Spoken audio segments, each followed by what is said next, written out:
Toby is a steam tram. He looks very different from the other engines.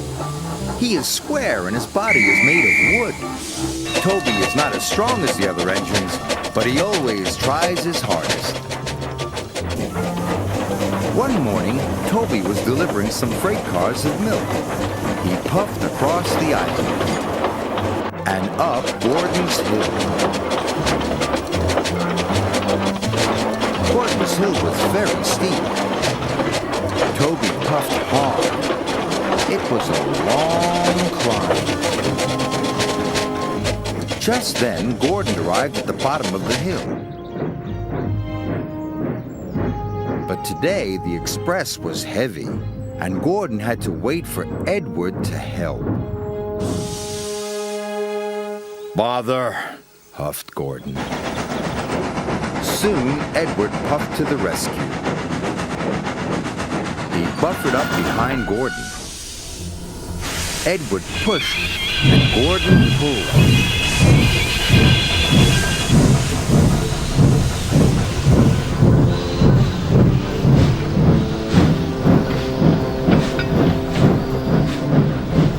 At last, the express train started to move.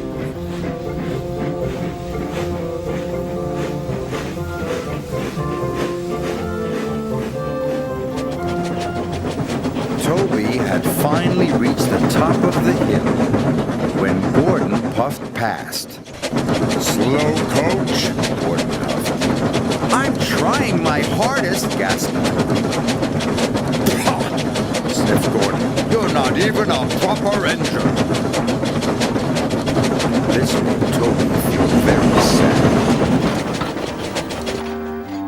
That night, Sir Topham Hatt came to see Toby. "Edward is needed at the docks," Sir Topham Hatt said. "You ought to work at Wellsworth Yard in his place." "But I'll never be able to do Edward's job," Toby cried. "He's a proper steam engine." "Nonsense," said Sir Topham Hatt. "You are one of my engines, and you must be useful." Toby was very worried.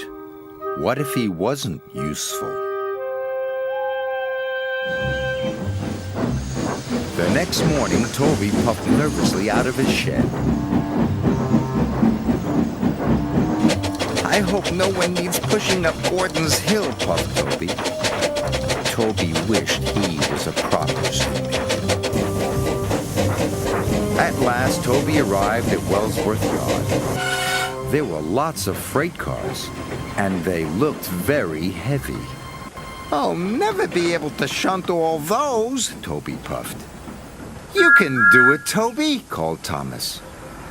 That made Toby feel much better. Then he started to shunt the freight cars.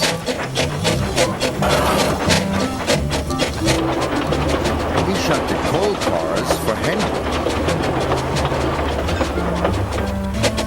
and sleigh cars for Donald. He even shunted fruit and vegetable cars for Douglas.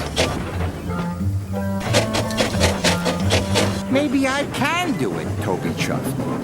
But then, Gordon puffed past. He was pulling the express with lots of coaches. Toby watched as Gordon puffed toward the hill. Gordon puffed with all his might. But once again, the express was too heavy. Gordon was stuck. "Bother," he huffed. Gordon's driver called the yard manager. And the yard manager came to see Toby. "You need to push Gordon to the top of the hill," the yard manager said. "Yes, sir," groaned Toby. "But Gordon looks much too heavy for me to push." Toby puffed nervously. "Don't worry," Thomas called. "You can do it, Toby." "I'll do my best," he puffed. And he chuffed off to Gordon's Hill. When Gordon heard that Toby was coming, he was very cross.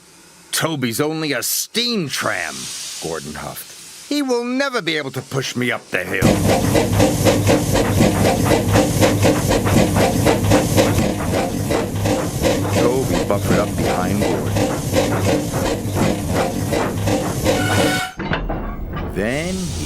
pushed with all his might. Gordon didn't move. "Is that the best you can do?" Gordon snorted. "They should have sent a proper engine." Toby was about to give up. But then he remembered what Thomas had said. "I can do it. I can do it," Toby panted. Toby pushed harder and harder. Suddenly, Gordon's wheels started to move. Toby kept pushing. His engine roared. His axles ached. Gordon moved slowly up the hill. When Percy saw Toby pushing, he blew his whistle with excitement. "You can do it, Toby! Go on!" cried Percy.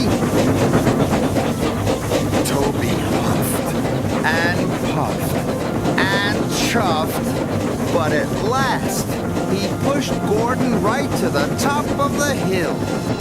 Gordon was impressed. Now his express would run on time. Toby was tired, but he was very proud. "I did it!" he puffed excitedly.